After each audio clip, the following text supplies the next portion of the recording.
কিভাবে এসি কারেন্টকে DC current বানানো হয় দেখুন। প্রথমে একটা ট্রান্সফরমারে 220 ভোল্ট এসি ইনপুট দেব। আউটপুট হিসেবে আমরা 12 ভোল্ট এসি পাবো। অর্থাৎ এখানে ইনপুটও এসি কারেন্ট পাওয়া যাবে এবং আউটপুটও এসি কারেন্ট পাওয়া যাবে।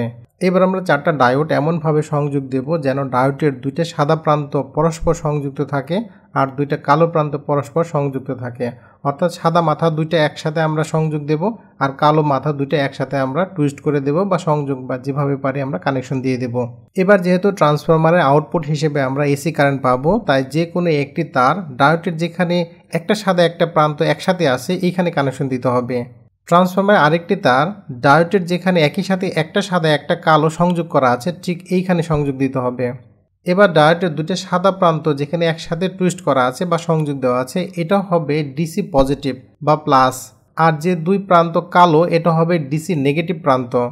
ক্যাপাসিটরের মধ্যেও প্লাস মাইনাস আছে। ক্যাপাসিটরের কালো অংশ যেটা সেটা, অথবা আমরা যদি লম্বা ঠ্যাং বা লম্বা পা চিন্তা করি, সেটা হবে পজিটিভ প্রান্ত।